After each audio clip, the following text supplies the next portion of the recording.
Le château de Chambord est certainement celui qui a déterminé le plus de réflexions, d'analyses et de commentaires.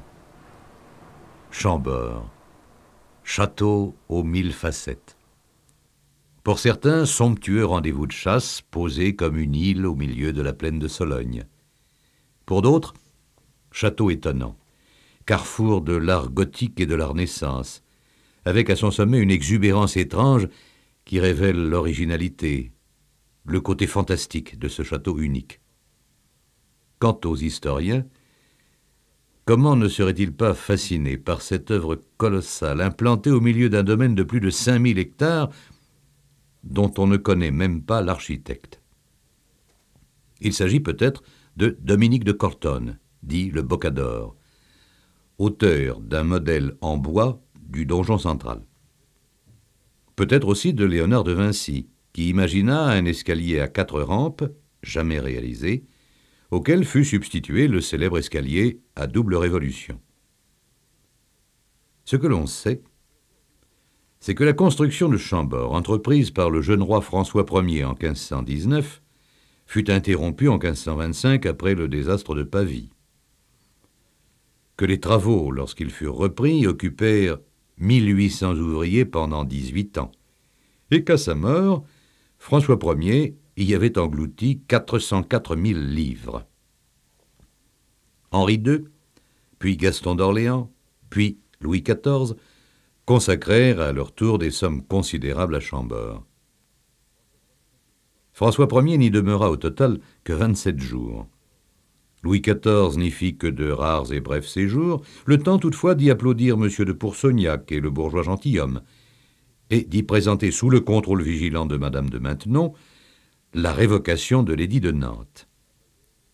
Après eux, Chambord ne connut plus que des propriétaires et des hôtes de moindre importance. Stanislas Leczinski, roi détrôné de Pologne, y séjourna 8 ans, avant d'entamer son séjour lorrain.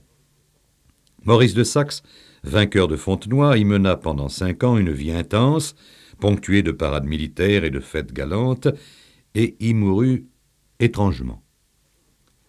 Après une longue période de quasi-abandon, Chambord fut attribué au maréchal Berthier, prince de Neuchâtel, qui baptisa le château Palais de Wagram, y séjourna 2 jours et n'y revint jamais. On sait qu'au XIXe siècle, le bâtiment fut sauvé par une souscription nationale. Offert au duc de Bordeaux, qui prit le nom de comte de Chambord en 1830, mais qui passa toute son existence en exil et par là même ne l'habita jamais, et qu'après de longs procès, ce magnifique domaine fut acquis par l'État français en 1932. Étrange destinée pour un château mystérieux ardemment désiré.